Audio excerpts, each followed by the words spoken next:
Janasena party తెలంగాణలో ఈరోజు అంటే తెలంగాణ ఆవిర్భావ దినోత్సవ సందర్భంగా ఒక బహిరంగ సభను ఏర్పాటు చేయాలనుకుంది సార్. కానీ పోలీసుల నుంచి సభను ఏర్పాటు చేయడానికి నిరాకరించారు.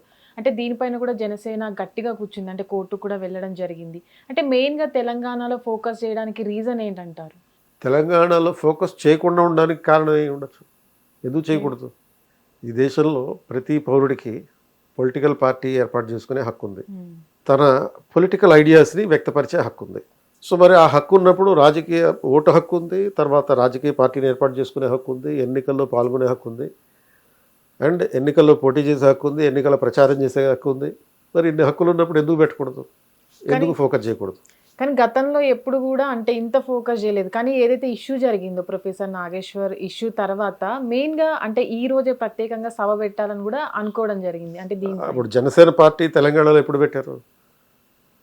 ఎప్పుడైతే పవన్ కళ్యాణ్ గారు ఒక టెంపుల్కి వచ్చి ఆ టెంపుల్కి కొన్ని కాంట్రిబ్యూషన్ చేయడం జరిగిందో ఆ సందర్భంగానే ఆవిర్భవించిందని చెప్పచ్చు.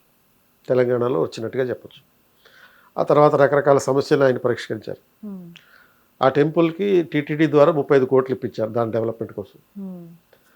అండ్ ఆ తర్వాత అంటే ఎప్పుడో పెట్టినటువంటి పార్టీ ఇది, హైలైట్ కాలే. హ్మ్. కానీ ఇప్పుడు ప్రొఫెసర్ నాగేశ్వరరావు గారు చేసినటువంటి వ్యవహారం వల్ల చిలికి చిలికి గాలివానై ఇప్పుడు ఇది ఎక్స్పోజర్ అయింది. హ్మ్. అంటే నిన్న మొన్నటి వరకు మీరు అన్నట్టుగానే ప్రొఫెసర్ నాగేశ్వరరావు ఉదంతం జరగక ముందు రోజు వరకు తెలంగాణలో జనసేన పార్టీ ఉందని ఎవరికి తెలియదు. అవును. ఆ సంఘటన జరిగిన తర్వాత ఈ పవన్ కళ్యాణ్కి అదృష్టం. అంటే పవన్ కళ్యాణ్ ఆయనే గతంలో చెప్పినట్టుగా ఆయనకి ఏది సులభంగా రాల. ఆంధ్రప్రదేశ్లో అధికారం కానీ లేకపోతే ఇంకోటి కానీ సినిమాల్లో సక్సెస్ కానీ సులభంగా ఏదీ రాలేదు. అలాగే ఇక్కడ కూడా సులభంగా రాదు. ఇది ఒక శుభసూచిక. ఇది తెలంగాణలో సభ పెట్టడానికి పోలీసులు పర్మిషన్ ఇవ్వకపోవడం ఒక శుభసూచిక. ఓకే. ఎందుకని శుభసూచకం? సింపుల్గా పెట్టేసేస్తే ఎవడో గమనించడు దాన్ని. ఈరోజు సభ ఉంది వచ్చేయండి అంటే ఎవడు గమనించకపోవచ్చు. హ్మ్. ఈరోజు సభ ఉంది, దానికి పోలీసులు పర్మిషన్ ఇవ్వలేదు అంటే అప్పుడు అందరి దృష్టి పెడుతుంది. హ్మ్. అందరి దృష్టి పడేటప్పటికీ ఎక్కువ ఫోకస్ అవుతారు ఇంకా కాస్త.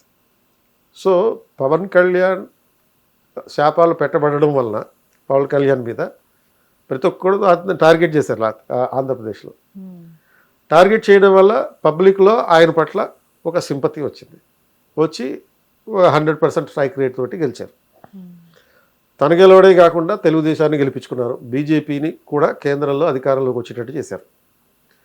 ఓన్లీ ఒక 240 సీట్లతో ఉన్నటువంటి బీజేపీకి జీఎస్పీ అండ్ టీడీపీ కాంట్రిబ్యూషన్ కారణంగా ఫుల్ సపోర్టు వచ్చింది. సో కాబట్టి కేంద్రంలో ప్రభుత్వం అధికారంలో ఉండడానికి కూడా ఒక రకంగా పవన్ కళ్యాణే కారణం. అందుకే ప్రైమ్ మినిస్టర్ పవన్ కళ్యాణ్కి అంత ప్రాధాన్యతనిస్తున్నారు. ఆయన వ్యక్తిగతంగా ఆయన ఇంటికి కూడా వచ్చారు. హ్మ్. గతంలో ఎక్కడ కూడా నేను అబ్జర్వ్ చేయలే ఇటువంటిది. ఏది ఒక ప్రైమ్ మినిస్టర్ మోడీ గారు ఒక వ్యక్తిగతంగా ఇంటికి వెళ్ళి పరామర్శించినటువంటి సందర్భం లేదు. సో ఆ సమావేశం అయిపోయిన వెంటనే నేను అనుకున్నాను, ఏది ప్రైమ్ మినిస్టర్ వాళ్ళ ఇంటికి వెళ్ళంగానే అక్కడి నుంచి మళ్ళీ టీడీపీ చంద్రబాబు నాయుడు గారి ఇంటికి వెళ్ళారు. అది చూడగానే నాకు అనిపించింది ఏంటి అంటే రాబోయే 2027 ఎన్నికల్లో ఈ 28 ఎన్నికల్లో తెలంగాణలో ఖచ్చితంగా ఈ కూటమి ఏర్పడుతుందనేది. ఓకే. మళ్ళీ ఈ జేఎస్పీ బీజేపీ కూటమి ఇక్కడి నుంచి తెలంగాణ నుంచి పోటీ చేస్తుంది. హ్మ్. ఇప్పుడు యాక్టివేషన్ చేసుకుంటారు వీళ్ళు ఈ పొలిటికల్ పార్టీ. సో కాగల కార్యం దానంతటదే అయిపోయినట్టుగా ఆ పనిని నాగేశ్వరరావు గారు చేసి పెట్టారు. అంటే ఫ్రీ పబ్లిసిటీ ఇచ్చారు. సో ఆయన ఒక అబద్ధాన్ని చెప్పారు నాగేశ్వరరావు గారు. అబద్ధాన్ని చెప్పి నిజం అన్నట్టుగా ప్రచారం చేసే ప్రయత్నం చేశారు. అందరూ దాన్ని విమర్శించడంతో సారీ నేను అబద్ధం చెప్పాను అని చెప్పి ఆయన ఒప్పుకున్నాడు. ఒప్పుకున్న తర్వాత మళ్ళీ దాన్ని రివర్స్ చేసి ఇంకో మీటింగ్ పెట్టారు. సో ఈ అర్బన్ నక్సలైట్లో లేకపోతే అర్బన్ టెర్రరిస్టులు అది ఎవరైతే అంటారో వీళ్ళందరినీ పెట్టుకుని ఒక మీటింగ్ పెట్టి పవన్ కళ్యాణ్ని మళ్ళీ తిట్టడం మొదలుపెట్టారు. బాధ్యతాయుతమైనటువంటి జర్నలిస్ట్ పొజిషన్స్లో ఉంటుంది. అది పవన్ కళ్యాణ్కి అదృష్టం. ఎప్పుడైతే తిట్టడం మొదలుపెట్టారో కౌంటర్గా ఇమీడియట్లీ జనసేన పార్టీకి చెందిన వాళ్ళు మళ్ళీ సమావేశం పెట్టారు. సో ఇప్పటి నుంచి పబ్లిక్లో విస్తృతంగా అవగాహన పెరిగిపోయింది, జనసేన పార్టీ తెలంగాణలో కూడా ఉంది అనే విషయం. అది ఒకవేళ నాగేశ్వరరావు గారు ఆ మీటింగ్ పెట్టకుండా ఉండుంటే కాముగా ఉండేది, జనసేన పార్టీ తనకి ప్రచారం తెచ్చుకోవడానికి ఇంకా వేరే రకరకాల కష్టాలు పడాల్సి వచ్చింది. కానీ దానికి తోడు మళ్ళీ నిన్ననో మొన్ననో మన టిఆర్ఎస్ 2.0 కవిత గారు పవన్ కళ్యాణ్ ఇక్కడికి వచ్చి ఎక్స్ట్రాలు చేస్తే పళ్ళరాలు కొడతారు, అది కూడా ఆయనకి పాజిటివే. అందులో కాంగ్రెస్ కూడా రియాక్ట్ అవ్వడం జరిగింది, పొన్నం ప్రభాకర్ గారు మాట్లాడడం జరిగింది మంత్రి. కాంగ్రెస్ వాళ్ళు ఇలా రియాక్ట్ అవ్వడం జరిగి దీంట్లో మళ్ళీ తెలంగాణ అనేటటువంటి సెంటిమెంట్ తీసుకొస్తే ఇప్పటికే కాంగ్రెస్ భూస్థాపితమైంది ఆంధ్రాలో, ఇక పూర్తిగా భూస్థాపితం అయిపోతుంది. ఇందులో తెలంగాణ ఆంధ్ర అనేటటువంటి పర్స్పెక్టివ్ ఏం లేదు, అసలు క్రియేట్ చేశారు దాన్ని. యాక్చువల్గా గొడవ ఏంటి, నాదెండ్ల మనోహర్ పవన్ కళ్యాణ్ వెళ్ళి హోమ్ మినిస్టర్ దగ్గరికి వెళ్ళి ఏదో మాట్లాడుకున్నారు. దీంట్లో ఆంధ్ర తెలంగాణ కాన్ఫ్లిక్ట్ ఏడుంది? ఎక్కడన్నా ఆంధ్ర తెలంగాణ కాన్ఫ్లిక్ట్ ఉందా? లేదు కదా. అంటే ఆ అంశం ఎందుకు వచ్చిందంటారు ఈ గొడవ? నాకే తెలియదు, వాళ్ళకైనా తెలుసో లేదో తెలియదు, నాగేశ్వరరావు గారికి కూడా ఆ విషయం తెలుసో లేదో తెలియదు నాకు. అసలు తెలంగాణ ఆంధ్ర అనే కాన్ఫ్లిక్ట్ ఎందుకు వచ్చింది వాళ్ళు చెప్పాలి, ఫస్ట్ అది తీసుకొచ్చిన వాళ్ళు చెప్పాలి. సో దీనికి మళ్ళీ పాసం యాదగిరి అనే సీనియర్ జర్నలిస్ట్ ఉన్నారు, ఆయన ఏమంటారు, పవన్ కళ్యాణ్ 5 పెళ్ళిళ్ళు అయినాయి అంటారు. ఓ లెక్క తీసుకున్నా కానీ 3 కదా అయినాయి, 5 పెళ్ళిళ్ళు. సో సరే 5 పెళ్ళిళ్ళు అయినాయి, అది రాజ్యాంగ విరుద్ధంగా చేసుకున్నాడా చట్ట విరుద్ధంగా చేసుకున్నాడా? ఒక పెళ్లి చేసుకున్నాడు, విడాకులు ఇచ్చాడు చట్టపరంగా, మళ్ళీ ఇంకోసారి పెళ్లి చేసుకున్నాడు, మళ్ళీ విడాకులు ఇచ్చాడు, ఇంకో పెళ్లి చేసుకున్నాడు. ఇవన్నీ చట్టబద్ధంగానే జరిగినాయి. రాజ్యాంగం ఏమైనా చెప్పిందా పెళ్లి చేసుకోవద్దని చెప్పి? చట్టపరంగా చేసుకోమని చెప్పింది. భార్య ఉండగా విడాకులు ఇవ్వకుండా ఇంకో పెళ్లి చేసుకుంటే నువ్వు జైలుకి వెళ్ళాలి. ఇవేమీ లేకుండా జస్ట్ క్లెయిమ్స్ చేసేయడం. అంటే ఏదైతే క్లెయిమ్స్ వైఎస్ఆర్సీపీ చేశారో వ్యక్తిగత జీవితంలోకి జోక్యం చేసుకొని అది వరం అవుతుంది ఆయనకి. వ్యక్తిగత జీవితం మీద దాడి చేస్తే అది వరం పవన్ కళ్యాణ్కి. కానీ ఆ రోజు వాళ్ళంతా కూడా ప్రెస్ క్లబ్లో పెట్టడానికి మెయిన్ రీజన్ వాళ్ళు చెప్పుకొచ్చేది ఏంటంటే, గతంలో కూడా ఆంధ్రప్రదేశ్లో అంటే ఒక జర్నలిస్ట్ ఆంధ్రప్రదేశ్ రాజకీయాల గురించి మాట్లాడినందుకు తనపైన కేసులు పెట్టి అక్కడ ఆంధ్ర పోలీసులు వచ్చి ఇక్కడ అరెస్ట్ చేయడం జరిగింది. ఇప్పుడు కూడా అంటే ఒక పొలిటికల్ అనాలిసిస్ అయినటువంటి నాగేశ్వరరావు పైన ఇట్లాంటి కేసులు పెట్టి ఆంధ్రాలో కేసులు పెట్టి వాళ్ళు వచ్చి ఇక్కడ పెత్తనం చేస్తున్నారంటే, వేరే స్టేట్ వాళ్ళు తెలంగాణ పైన ఇలా పెత్తనం చేయడం ఏంటి అని అక్కడ మాట్లాడిన వ్యక్తులు వాళ్ళంతా. అంటే ఇక్కడ తెలంగాణ అనేది వచ్చిందని అందరు అభిప్రాయపడుతున్నారు.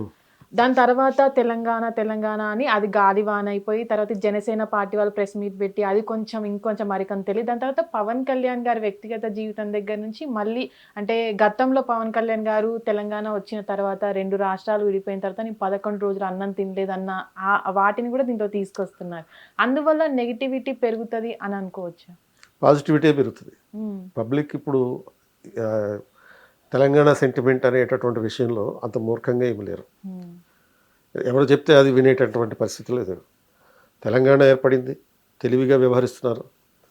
సో నిధులు నియామకాలు ఏవి వాళ్ళకి ఉన్నాయి, వాళ్ళకే ఉన్నాయి. అన్నిటికన్నా మీరు చెప్పినటువంటి ఫస్ట్ పాయింట్, ఒక తెలంగాణ అనలిస్ట్ నాగేశ్వరరావు గారు అన్నారు. సో ఆయన అనలిస్టా తెలంగాణ అనలిస్టా? ఫస్ట్ అది క్లారిటీ కావాలి. తెలంగాణ పొలిటికల్ అనలిస్ట్ అంటే తెలంగాణ అప్పుడు ఏం చేయాలి? ఓన్లీ తెలంగాణ విషయాలు మాట్లాడాలి. ఆయన ఓవరాల్ మరి అప్పుడు ఏమనాలి? మీరు అనలిస్ట్ అనాలి. ఓకే, తెలంగాణ అనలిస్ట్ అన్నారు అనుకోండి, ఏమవుతుంది? He has to talk only about Telangana, not about AP or Iran, Iraq, America ఇటువంటి వాటి గురించి మాట్లాడకూడదు. సో రెండో పాయింట్, ఈ అనలిస్ట్ తెలంగాణ అనకుండా ఓన్లీ అనలిస్ట్ అన్నాం. ఈ అనలిస్ట్ ఒక వ్యాఖ్యలు చేశాడు. వ్యాఖ్యలు చేసినప్పుడు పోలీస్ కేసు పెట్టారు, నా పరువు పోయింది అని చెప్పి. పోలీస్ కేసు పెట్టకూడదు అని చెప్పి రాజ్యాంగంలో ఉందా, చట్టంలో ఉందా? ఒక విశ్లేషణ చేసినప్పుడు, ఇప్పుడు సపోజ్ నేను ఈ మాట అంటున్నాను, నేను ఈ మాట అనడం నాగేశ్వరరావు గారి ఫ్యాన్స్కి నచ్చదు. నచ్చినప్పుడు వాళ్ళు నా మీద కేసు పెట్టారనుకోండి, కేసు పెట్టచ్చో పెట్టకూడదా? పెట్టచ్చు. ఆర్ నా మీద ట్రోలింగ్ చేయొచ్చు. మీ యూట్యూబ్ ఛానల్లో ఉన్నటువంటి కామెంట్స్లో నాన్న ట్రోలింగ్ చేయొచ్చు. నా అభిప్రాయం చెప్పడం నా హక్కు, ఆర్టికల్ 19(1)A ప్రకారం. ట్రోలింగ్ అనే పదాన్ని ఉపయోగిస్తున్నాం తప్ప వాళ్ళ అభిప్రాయం చెప్పడం వాళ్ళ హక్కు. కానీ ఆ అభిప్రాయం ఎలా ఉండాలి? నా పరువు నష్టం కలిగించకుండా ఉండాలి. సో నేను కమెంట్ చేసినప్పుడు అవతల వ్యక్తి కమెంట్ చేశాడు, నాకు నచ్చలేదు అది.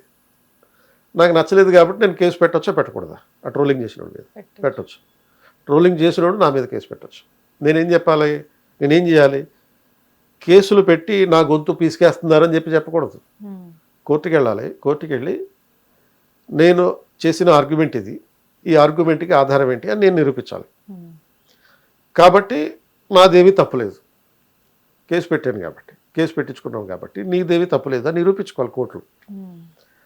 అంతే తప్ప నువ్వు నేనే నా ఒక్కడికే వాక్ స్వాతంత్రం, నీకు స్వాతంత్రం లేదు అని అన్న మూర్ఖత్వం, ప్రజాస్వామ్యబద్ధం కాదు.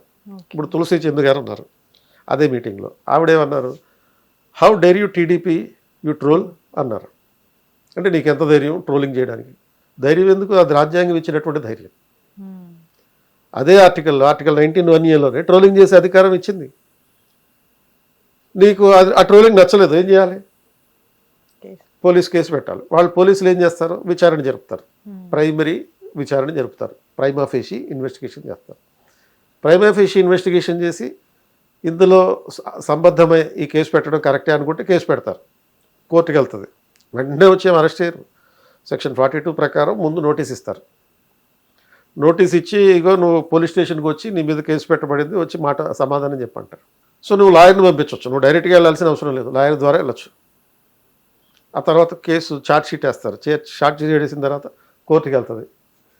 కోర్టులో ఇప్పుడు తులసి చంద్ గారి ఆర్గ్యుమెంట్స్ కరెక్ట్ అనుకోండి, అప్పుడు ట్రోలింగ్ చేసిన మీద 3 ఏళ్ళు జైలు శిక్ష పడుతుంది. తప్పుడు ఆధారాల ఆధారంగా నా ట్రోలింగ్ చేశారు, నా పరువు నష్టం చేశారు. ట్రోలింగ్ చేసినోడికి అధికారం ఉంటుంది, హక్కు ఉంటుంది ఈ తులసి చంద్ మీద కేసు పెట్టడానికి. నిరాధారమైనటువంటి వ్యాఖ్యలు చేస్తున్నారు, అనాలిసిస్ చేస్తున్నారు, దానివల్ల నా పరువు పోయింది. సో ఇందులో పరువు పోయినప్పుడు 2 రకాల కేసులు పెట్టచ్చు. అంటే డిఫమేషన్ కేసు అంటుంది, criminal defamation, civil defamation. Civil defamation అంటే పరువు నష్టం దావా వేసి నా పరువు తీసినందుకు 1 లక్ష రూపాయలు, 10 కోట్లు, 100 కోట్లు నాకు ఇవ్వాలి నువ్వు అని. ఆర్ క్రిమినల్ డిఫమేషన్ అంట. ఆ క్రిమినల్ డిఫమేషన్ అంటే ఏంటి? నా పరువు తీస్తావు నువ్వు, ప్రతీకారంగా నువ్వు జైలుకి పంపించాలి. కేసు పెట్టి నీకు నచ్చకపోతే అది పెట్టు. సో నీకు మాట్లాడే హక్కు ఉన్నప్పుడు నాకు ఉంటుంది.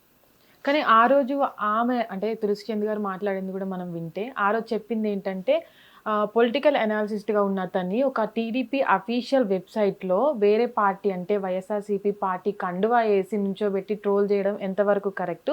కానీ ఏపీలో ఉన్న కొన్ని పొలిటికల్ సంబంధించిన ఇష్యూస్ పై మాట్లాడాలన్నా కూడా ఈ మధ్య అంటే ట్రోల్స్ పెరిగిపోవడం వల్ల భయపడే పరిస్థితులు వస్తున్నాయి. జర్నలిస్టులు కూడా ఎవరు మాట్లాడలేకపోతే ట్రోలర్స్కి చేయొద్దా, ట్రోలింగ్ చేయొద్దా? అంటే విపరీతంగా అంటే చేయాల్సిన, అప్పుడు ఏం చేయాలి? కేసు పెట్టాలి. అంతే తప్ప నువ్వు ట్రోలింగ్ చేయొద్దు అనకూడదు. నీకు అనలిస్ట్కి ఎంతైతే హక్కు ఉందో ట్రోలింగ్ చేసేవాడికి కూడా అంతే హక్కు ఉంది. కాబట్టి ఇద్దరు మీ పరస్పరం నువ్వు ఒక మాట ఇంటర్నెట్లో నువ్వు అన్నప్పుడు you are not safe under any circumstances. When you have entered the internet you have to be ready for everything. So ఆ ధైర్యం ఉండాలి. అనలిస్ట్ అని, లేకపోతే సీనియర్ జర్నలిస్ట్ అని, మేధావి అని, ప్రొఫెసర్ అని నిన్ను ట్రోలింగ్ చేయకుండా ఎవడాగడు. నువ్వు మనిషివే, నీకు వాక్ స్వాతంత్ర హక్కు ఉంది మనిషిని కాబట్టి అని చెప్పి అన్నప్పుడు అవతలోడు కూడా అదే ఉంటాయి. అంటే చివరిగా సార్ ఏదైతే జనసేన పార్టీ ఉందో, జనసేన పార్టీ తెలంగాణలో అంటే ముందుకు సాగుతుందా అంటే ఈ పరిస్థితులను బట్టి? ఇప్పుడు కవిత గారు చేసిన వ్యాఖ్యలు, నాగేశ్వరరావు సంఘటన, వీటన్నిటి వల్ల రావాల్సిన హైప్ వచ్చేసింది. సో హైప్ వచ్చేసింది కాబట్టి ఇక నెక్స్ట్ ఏంటి? పర్మిషన్ ఇవ్వలేదు మీటింగ్. అంటే ఆ హైప్ అనేది పవన్ కళ్యాణ్ గారికి సినిమాలో ఉన్నప్పటి నుంచే ఫ్యాన్ బేస్ అనేది అప్పటి నుంచే ఉంది. కానీ ఏపీలో చూసుకున్నట్లయితే అక్కడ కూడా పొత్తు పెట్టుకొని ముందుకెళ్ళడం వల్ల అక్కడ గెలవడం జరిగింది, డిప్యూటీ సీఎం అయ్యారు. అంటే అది ఇక్కడ వర్కౌట్ అవుతుంది అంటారా? ఇప్పుడు మామూలుగా పొలిటికల్ ఫ్యాన్స్ వేరు, సినిమా ఫ్యాన్స్ వేరు. కాబట్టి ఒక సందర్భంలో ఆయన ఓడిపోయాడు ఆయనతో సహా. బట్ పోరాటం చేశాడు, పోరాటం చేసి అధికారంలోకి వచ్చాడు. 2 ఏళ్ల అడ్మినిస్ట్రేటివ్ ఎక్స్పీరియన్స్ చూపించాడు. గవర్నెన్స్ తనుంటే ఏ విధంగా ఉంటుంది, పరిపాలన తనుంటే ఏ విధంగా ఉంటుంది అనేటటువంటిది ఆంధ్ర ప్రజలకి రుచి చూపించాడు. తెలంగాణ ప్రజలు చూస్తూనే ఉన్నారు దాన్ని. సో కాబట్టి ఇటువంటి నాయకుడు ఒకటి వస్తే, ఇటువంటి పార్టీ ఒకటి మనకు కూడా వస్తే మార్పు ఉంటుందనేటటువంటి ఒక ఐడియా వీళ్ళకు ఉంటుంది కదా ఇక్కడ యూత్కి. ఎందుకంటే జనసేన పార్టీకి ఎక్కువ ఫ్యాన్స్ ఎవరు? యూత్. యూత్. సినిమా అనేది ఉపయోగపడుతుంది. బట్ మనం పవన్ కళ్యాణ్ గారి సినిమా హిస్టరీ చూస్తే 25, 26 సినిమాలు ఉన్నాయి మొత్తం మీద. 5, 6 హిట్లు ఉంటాయేమో. మ్యాక్సిమం ఆయనకు ఉన్నాయన్నీ ఫ్లాప్లే. అయినా కానీ అతనికి ఉన్నటువంటి చరిష్మా ఎక్కడి నుంచి వచ్చింది? పబ్లిక్ సర్వీస్ యాటిట్యూడ్ అనేటటువంటి పర్స్పెక్టివ్. ప్రజల కోసం ఏదైనా చేస్తాను అనేటటువంటి ఒక నరేటివ్ బిల్డ్ చేయగలిగాడు కాబట్టి ప్రజలు దాన్ని విశ్వసిస్తున్నారు. ప్రత్యక్షంగా ప్రజలకి సమస్యలు ఉన్నప్పుడు వ్యక్తిగతంగా వెళ్ళి సపోర్ట్ చేస్తున్నాడు. సో నల్గొండలో ఒక వాటర్ ప్రాబ్లం ఉంటే దాన్ని పరిష్కరించే ప్రయత్నం చేశాడు వ్యక్తిగతంగా. ఇవన్నీ పబ్లిక్ అబ్జర్వ్ చేస్తారు, తెలంగాణ వాసులు ఖచ్చితంగా అబ్జర్వ్ చేస్తారు.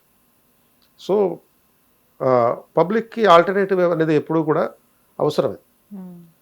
ఇప్పుడు గతంలో ఓన్లీ కాంగ్రెస్, బీజేపీ అనేటటువంటి పాయింట్ ఆఫ్ వ్యూలో ఉన్నప్పుడు, ఇప్పుడు ఆంధ్రప్రదేశ్లో only Congress, Telangana TDP or YCP అన్నప్పుడు జనసేన పార్టీ వెళ్ళింది, ఒక ఆల్టర్నేటివ్ అయ్యింది అండ్ చేంజ్ ఫ్యాక్టర్ అయింది అక్కడ. యాక్చువల్గా మార్పుకి కారణమైంది. సో అటువంటి నేపథ్యంలో ఇక్కడ కూడా ఒక ఆల్టర్నేటివ్గా పబ్లిక్ చూస్తారు దీన్ని. డెమోక్రసీలో ఆ అవకాశం ఎప్పుడు ఉండాలి. తొక్కేసే ప్రయత్నం చేశాం సభలు పెట్టుకోవడానికి పర్మిషన్ లేకుండా. గతంలో 24 ఎలక్షన్ సందర్భంగా అక్కడ కూడా అలాగే జరిగింది. చాలా సందర్భాల్లో పవన్ కళ్యాణ్ని ఆపేశారు. అంటే సపోజ్ చంద్రబాబు నాయుడు గారిని కలవడానికి వెళ్తుంటే ఆపేశారు, రోడ్డు మీద ఆపేశారు, అక్కడే పడుకున్నాడు ఆయన. అంటే ఆయన ఏంటంటే గాంధీ టైప్లో ఏదైనా నెగిటివ్ జరిగితే దాన్ని పాజిటివ్గా కన్వర్ట్ చేసుకుంటున్నాడు. కానీ ఇప్పుడు ఎక్కువ వినబడుతున్న మాట ఏంటంటే ఎక్కడైనా సరే, అంటే ఎక్కడికి వెళ్తే అక్కడ ఒక ట్యాగ్ లైన్ పట్టుకొని, అంటే నేను సనాతన ధర్మాన్ని అని పట్టుకొని వెళ్తున్నారనే వ్యతిరేకత కూడా ఎక్కువగా వినబడుతుంది ఈ ఇష్యూ తర్వాత. దాని గురించి అది తప్ప? సనాతన ధర్మాన్ని పాటించడం తప్ప? తప్పు కాదు, కానీ అంటే పొలిటికల్ గా వెళ్ళేటప్పుడు ప్రతి చోట దీన్ని పట్టుకెళ్ళడం, అంటే ఏదైనా ఇష్యూని మనం మాట్లాడేటప్పుడు సనాతన ధర్మాన్ని గురించి వ్యతిరేకించి మాట్లాడినా సరే చాలా మంది అంటే ట్రోల్స్ చేయడం హక్కని మీరు ఇందాక చెప్పారు. కానీ ట్రోల్స్ అనేవి మితిమీరిపోతున్నాయి రోజుకి. అంటే ఎక్కడి వరకు చేయాలో ఒక పరిస్థితికి, ఒక సిచ్యువేషన్కి ఒక హద్దు అనేది ఉంటుంది. కానీ ట్రోల్స్ అనేవి మన హక్కు అయినప్పటికీ దాన్ని మితిమీరిపోయి దాన్ని దాటి, హద్దులు దాటి వెళ్ళిపోయే పరిస్థితులు కూడా ఇప్పుడు వస్తున్నాయి. ట్రోల్స్ ఆపడం ప్రపంచంలో ఎవరి వల్ల కాదు. ఏం చేయాలి ఆపాలంటే? సోషల్ మీడియాని రద్దు చేయాలి. ఆర్ లేకపోతే మీ సోషల్ మీడియాని ఏం చేయాలి? ఓన్లీ మీ ఫ్యాన్స్కి మాత్రమే చూపించాలి, మిగతా అందరికీ ప్రైవేట్ చేసేయాలి దాన్ని. So once you are open to the internet you are suppose to be trolled. So నేను నా అభిప్రాయాన్ని స్వేచ్ఛగా చెప్తాను, నన్ను ఎవడు ట్రోల్ చేయొద్దు అని అంటే కుదరదు. సో మీరు అడిగిన ఫస్ట్ పాయింట్, సనాతన ధర్మం గురించి చెప్తున్నాడు, చెప్పకూడదా? నా ధర్మం ఇది అని చెప్పకూడదా? నేను హిందూని, నేను క్రిస్టియన్ని, నేను ముస్లిమ్స్ని. సనాతన ధర్మం అంటే ఏంటి? అదేవి బూచి కాదు. సో హిందూ అని చెప్తూనే నేను హిందూ మతం పాటిస్తాను, క్రిస్టియానిటీని గౌరవిస్తాను, ఇస్లాంని గౌరవిస్తాను అన్నారు తప్ప ఓన్లీ హిందూయిజం ఉండాలని చెప్పలేదు కదా సనాతన ధర్మం అంటే. ఇప్పటిదాకా సనాతన ధర్మం ఎక్స్‌ప్లాయిటేషన్కి గురైంది. ఏది? మైనారిటీ బుజ్జగింపు అనేటటువంటి పేరుతోటి. ఇప్పటికీ కొన్ని పొలిటికల్ పార్టీస్ అది చేస్తున్నాయి. మైనారిటీని బుజ్జగించడం కోసం సనాతన ధర్మాన్ని విమర్శిస్తున్నారు, దాన్ని వ్యతిరేకిస్తున్నారు. ఈ డూప్లికేట్ సెక్యులరిస్టులు, సూడో సెక్యులరిస్టులు. మరి దాన్ని ఎవడు మాట్లాడేందుకు? సనాతన ధర్మం అంటే అదేదో ఒక పాపం అన్నట్టు, అదొక బూచోడు అన్నట్టుగా మాట్లాడుతున్నారు. సో ఈ సనాతన ధర్మాన్ని కాపాడుకునేటటువంటి ఒక అవకాశం ఇప్పుడు వస్తున్నటువంటి పరిస్థితి, ఒక గత 10 ఏళ్ళుగా 12 ఏళ్ళుగా ఉన్నటువంటి పరిస్థితి. అంటే ఒక హిందూయిజంకు అనుకూలంగా మాట్లాడితే యాంటీ సెక్యులర్ అన్నట్టుగా క్రియేట్ చేస్తున్నారు. బట్ ఏం చేస్తున్నాం మనం ఇక్కడ? హిందూయిజంలో సర్వమత సహనం అనేటటువంటిది ఉంది.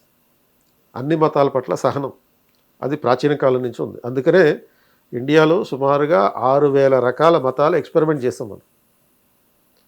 ప్రభుత్వం ఏ మతాలను అయితే, రాజులు ఏ మతాలను అయితే సపోర్ట్ చేశాయో ఆ మతాలు సర్వైవ్ అయినాయి. అందులో బుద్ధిజం ఒకటి, జైనిజం ఒకటి, సిక్కిజం ఒకటి. అలాగే మెడివల్ పీరియడ్కి వచ్చేటప్పటికి ఇస్లాం, రాజులే ముస్లింలు కాబట్టి ఇస్లాం సర్వైవ్ అయింది. మోడర్న్ పీరియడ్ వచ్చేటప్పటికి బ్రిటిష్ గవర్నమెంట్ క్రిస్టియన్స్ కాబట్టి క్రిస్టియానిటీ సర్వైవ్ అయింది. బ్రిటిష్ గవర్నమెంటు క్రిస్టియన్ మిషనరీస్ని తీసుకొచ్చి ప్రత్యేకంగా వాళ్ళని ప్రచారం చేయమని చెప్పారు. కాబట్టి గవర్నమెంట్ సపోర్ట్ ఉన్నప్పుడు ఒక మతం సమృద్ధిగా ప్రచారం లభిస్తుంది, ఎక్కువ మంది కన్వర్ట్ అయ్యే ప్రయత్నం చేస్తారు. సో ఈ ప్రాసెస్లో ఏమైంది, హిందూయిజం గురించి అంటే బ్రిటిష్ వరల్డ్ వచ్చినప్పుడు తర్వాత నుంచి ఆ బ్రిటిష్ ల్యూటెన్స్ గవర్నమెంట్స్ కంటిన్యూ అయినాయి. అంటే ల్యూటెన్స్ గవర్నమెంట్స్ అంటే బ్రిటిష్ పరిపాలకులకి సమర్థించేటటువంటి అధికారులు, పాలనా వ్యవస్థ, రాజకీయ నాయకులు, వీటన్నింటినీ కలిపి ల్యూటెన్స్ అని అంటాం. నెహ్రూ వాళ్ళ ఫ్యామిలీ వాళ్ళంతా. సో వీళ్ళు హిందూయిజంని సైడ్ చేసేసి అధికారంలో ఎవరన్నా ఉండనివ్వండి, పరిపాలన పగ్గాలు మాత్రం కమ్యూనిస్టుల చేతిలో ఉంటాయి అనేటటువంటి పర్స్పెక్టివ్లో హిందూయిజంని అణిచివేశారు. యాక్చువల్లీ సెక్యులరిజం పేరుతోటి హిందూయిజంకి వ్యతిరేకంగా ప్రచారం చేశారు. పుస్తకాల్లో అదే అలవాటు చేశారు. అసలు రామాయణం నిజం కాదు, అది ఒక కల్పిత కథ, మహాభారతం కల్పిత కథ, ఇలాంటి ఒపీనియన్స్ డెవలప్ చేశారు. రాళ్లను పూజించడం మూర్ఖత్వం, చెట్లను పూజించడం మూర్ఖత్వం. అందులో మూర్ఖత్వం ఏంటి?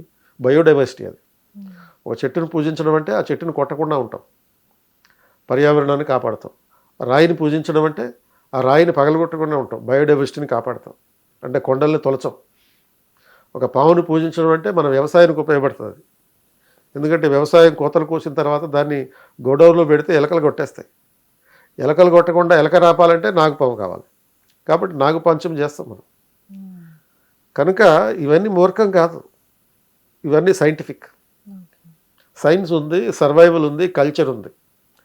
ఆ కల్చరే, ఆ సంస్కృతే సనాతనత్వం. దాని గురించి చెప్తున్నాను అంతే. నా మతాన్ని నేను పాటిస్తాను, నీ మతం నీది, ఆయన మతం ఆయనది, ఎవరి మతం వాళ్ళు పాటించుకోండి, బట్ నా మతాన్ని అవమానించుకో అని మాత్రమే పవన్ కళ్యాణ్ చెప్పాడు తప్ప ఇదేమి పాపం కాదు. సో అదే సనాతన ధర్మ వాదం మామూలుగా అయితే బీజేపీ అంటాం, జనసేన కూడా పట్టుకుంది దాన్ని. ప్రాబ్లం ఏంటి నీకు? అంటే ఇది ఓట్స్ కోసం అనుకోవచ్చా? అంటే ఓటర్లని అంటే వాళ్ళ వైపు లాక్కోవడానికి అనుకోవచ్చా, లేకపోతే దీనిపైన దాని నుంచి వచ్చే ప్రయోజనాలు ఏమన్నా ఉండేవండి ఓటర్ల కోసం? ఎవరు ఓటర్లు? ఇప్పుడు సనాతన ధర్మం అంటే ఎవరు వస్తారు ఓటర్లు? హిందూస్. అనకపోతే ఎవరు వస్తారు? Muslims, Christians. ఏం అవసరం? ఇప్పుడు కాంగ్రెస్ ముస్లిం మైనారిటీల కోసం ఉంది కాబట్టి వాళ్ళ పాలసీస్ అన్నీ అలాగే ఉంటాయి. కాబట్టి ముస్లిం ఓటర్ల కోసమే కదా వాళ్ళు చేసేది. సనాతన ధర్మం అనేటప్పటికి మరి హిందువులందరూ కూడా ఏకం కావాలి కదా. హిందువులు అనేక పద్ధతుల్లో, అనేక మార్గాల్లో విభజించబడ్డారు. ఇప్పుడు పోలరైజేషన్ జరుగుతుంది, హిందూ పోలరైజేషన్ జరుగుతుంది గత 12 సంవత్సరాలుగా బీజేపీ కారణంగా. ఇందులో ఏమైనా తప్పుందా? హిందూ ఓటర్లని పోలరైజేషన్ చేయడంలో తప్పుందా? దానికి అనుగుణంగా జనసేన పార్టీ అనుసరిస్తుంటే తప్పేమైనా ఉందా? అంటే గతంలో ఇలాంటి నినాదం లేదు ఏదైతే జనసేన, అందుకే ఇప్పుడు తీసుకొచ్చారు. అంటే సడన్ గా బీజేపీతో కలిసిన తర్వాతే, పొత్తు ఏర్పడిన తర్వాత ఎందుకు ఇట్లాంటివి తీసుకొస్తున్నారు అనుకోవచ్చు. పాలిటిక్స్ అంటేనే డైనమిక్స్ కాబట్టి మార్పులు ఉంటాయి. కమ్యూనిస్టులతో వెళ్ళినప్పుడు గతంలో 2019లో కమ్యూనిస్టులతో వెళ్ళినప్పుడు కమ్యూనిస్టు భావజాలానికి అనుగుణంగా ఆ పొలిటికల్ అప్రోచ్ అనుసరించారు. కానీ పవన్ కళ్యాణ్ అప్పుడు కూడా సనాతనవాదినే అని చెప్పారు. ఆ విషయం దాచేస్తారు చాలామంది. ఆయన ఎప్పుడు తన ధర్మాన్ని వదులుకోలేదు. But at the same time క్రిస్టియానిటీని కానీ ముస్లిమ్స్ని కానీ ఎప్పుడు విమర్శించలేదు. ఇప్పుడు అదే స్టాండ్ మీద ఉన్నాడు. యాక్చువల్గా బీజేపీకి అది కలిసి వచ్చింది, ఆర్ బీజేపీ ఈ పార్టీకి కలిసి వచ్చింది. అంటే ఫ్యూచర్లో తెలంగాణలో జనసేన బీజేపీ పొత్తు పట్టుకొని అంటే మేబీ ఉండొచ్చు. ఏపీలో లాగానే ఏముంది, ఇప్పుడు సపోజ్ తెలంగాణలో మనకి బీజేపీ, మన ఈ టీడీపీ అండ్ బీఆర్ఎస్ ఈ ముగ్గురు కలిసి పోటీ చేయొచ్చు. బీజేపీతో కలిపి 4 కలిసి పోటీ చేయొచ్చు. అంటే టీడీపీ వస్తుంది అనుకుంటారు. రీసెంట్ గా రాకూడదనే ఉంది. అంటే టీడీపీకి సంబంధించిన ఒక వ్యక్తి రీసెంట్ గా మహానాడులో మాట్లాడడం జరిగింది. తను ఆ తెలంగాణ అనేది డిక్షనరీలోనే లేదని దానిపైన కూడా ఒక చర్చ జరిగింది రీసెంట్ గా. అంటే మరి వాళ్ళు ఇక్కడ పెట్టింది, ఆ మీటింగ్ పెట్టింది ఇక్కడ ఆంధ్రాలో మహానాడులో పెట్టారు. తర్వాత ఎన్టీఆర్ విగ్రహాన్ని ఆవిష్కరించింది ఇక్కడ. ఇప్పుడు రాకూడదు అని చెప్పి ఏమన్నా ఉందా? వాళ్ళు జాతీయ పార్టీ అధ్యక్షుడు ఎవరు? అంటే వచ్చిన తర్వాత ఇక్కడ ప్రజలు ఎలా ఆదరిస్తారు అనేది ఇంపార్టెంట్. ఇప్పుడు 2014లో తెలంగాణ సెంటిమెంట్ పీక్ లెవెల్లో ఉంది, స్టేట్ విడిపోయిన. ఆ సెంటిమెంట్ పీక్ లెవెల్లో ఉన్నప్పుడే 26 సీట్లు పైగా వచ్చినాయి. ఎవరికి? టీడీపీకి. టీఆర్ఎస్కి బొటాబొట్టిగా 64 సీట్లే వచ్చినాయి. మరి దానికి ఏమంటారు? ఆ తర్వాత టీడీపీ వాళ్ళందరూ ఇందులో జాయిన్ అయిపోయారు, లాగేశారు అనుకోండి, మరి ఆ పరిస్థితిని ఏమంటారు? కాబట్టి ఇప్పుడు సపోజ్ హైదరాబాద్ ప్రాంతంలో ఆల్మోస్ట్ చాలామంది ఎవరు ఆంధ్ర సెటిలర్సే ఉంటారు. ఇందులో కొంతమంది టీడీపీ ఫ్యాన్స్ ఉంటారు, మనకి కూకట్పల్లి ఆ వైపు అంతా కూడా. అదేవిధంగా మనకి కొన్ని జిల్లాల్లో కూడా, మహబూబ్ నగర్ జిల్లా కావచ్చు, ఆర్ నిజామాబాద్ కావచ్చు, ఇటువంటి బోధన్ లాంటి ప్రాంతాలు కావచ్చు, అక్కడ కూడా టీడీపీ ఫ్యాన్స్ చాలామంది ఉన్నారు. సో వాళ్ళు పోటీ చేస్తారా పోటీ చేయరా సెకండరీ, ముందు వాళ్ళకి అవకాశం, హక్కు అయితే ఉంది కదా పోటీ చేసే హక్కు. ఆ హక్కును ఉపయోగించుకోండి. బలవంతంగా వీళ్ళని ఎలగొట్టేద్దాం అనేటటువంటి పాయింట్ కాకుండా, మీరు వస్తే మీ మీద దాడి చేస్తాం, మీరు వస్తే మీ చుట్టూ ఇల్లు చుట్టూ ముట్టడిస్తాం, ఇలాంటి బెదిరింపులుగా కాకుండా ప్రజాస్వామ్య పద్ధతిలో నువ్వు వస్తే నీ పళ్ళరాలు కొడతా, ఇటువంటివి ఉండకూడదు. అంటే డెమోక్రసీలో ఉన్నప్పుడు డెమోక్రటిక్గానే చేయాలి, నియంతృత్వంలో ఉన్నప్పుడు పళ్ళరాలు కొట్టేయాలి. సో మీకు క్లారిటీ ఇవ్వాలి, మీది డెమోక్రటిక్ పార్టీయా ఆర్ డిక్టేటర్షిప్, ఆ క్లారిటీ ఇవ్వాలి. సో ప్రజలకి ఆ ఛాన్స్, పళ్ళరాలు కొట్టే ఛాన్స్. ఇండివిజువల్గా ఒపీనియన్స్ చెప్పకుండా, పర్సనల్గా నీ ఒపీనియన్ ఓకే, నువ్వు పళ్ళరాలు కొట్టేస్తావు, మరి ఆ పళ్ళు రాలగొట్టే ఉద్దేశం ప్రజలందరికీ ఉందా లేదా?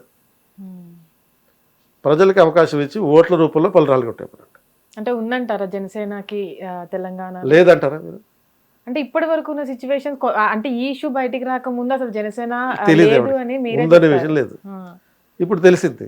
ఓకే, యూత్ అంతా మ్యాక్సిమం అంటే సపోజ్ అట్లీస్ట్ 20%, 10% యూత్ వాళ్ళకి సపోర్ట్ ఉంటే సరిపోద్ది కదా.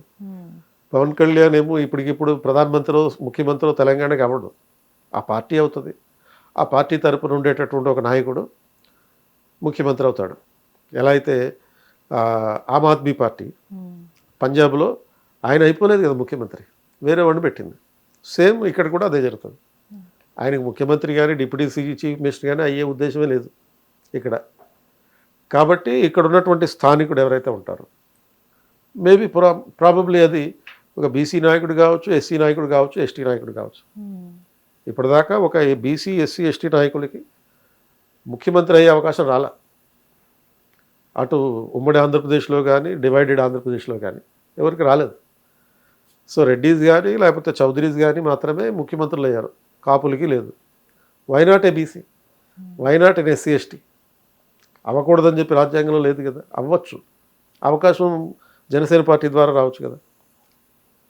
కాబట్టి అవకాశం ఇవ్వండి. ఏదో తెలంగాణ వాదం అనే పేరుతోటి పళ్ళరాలు కొట్టేస్తా, ఎల్లగొడతా, ఇళ్ళు చుట్టుముడతా, ఇలాంటి బెదిరింపులు అన్డెమోక్రటిక్.